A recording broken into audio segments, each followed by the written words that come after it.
Pare abbia una capacità di contagio maggiore del 70% rispetto al coronavirus conosciuto finora, ma al momento bisogna anche aggiungere la cosiddetta variante inglese del Covid-19 presenta una mutazione che non ne sembra alterare l'aggressività clinica e la risposta ai vaccini.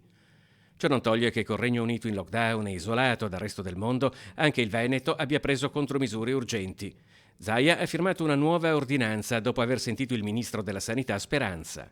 Le persone che si trovano nel territorio veneto e che nei 15 giorni antecedenti hanno soggiornato o transitato nel Regno Unito e in Irlanda del Nord, anche se asintomatiche, sono obbligate a sottoporsi a test molecolare o antigenico, da effettuarsi mediante tampone presso l'aeroporto di arrivo o recandosi immediatamente presso i punti tampone allestiti dalle aziende ospedaliere.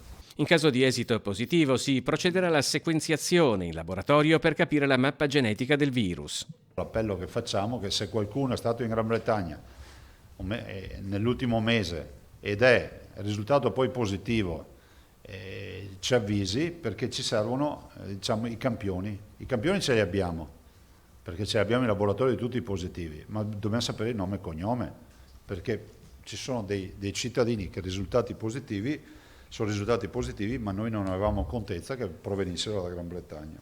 I passeggeri di un volo che stava atterrando a Venezia dall'Inghilterra al momento del blocco aereo tra Italia e Regno Unito sono stati sottoposti subito a tampone. Per un altro aereo appena arrivato a Verona si sta procedendo ai controlli tramite la lista dei passeggeri. Zaia ha anche commentato gli attacchi e le intimidazioni di cui è stato oggetto negli ultimi giorni. Ho l'impressione che spesso ci siano,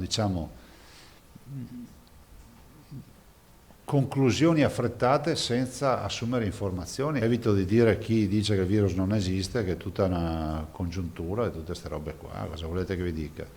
Io faccio il mio dovere, quando sono a posto con la mia coscienza per me è sufficiente.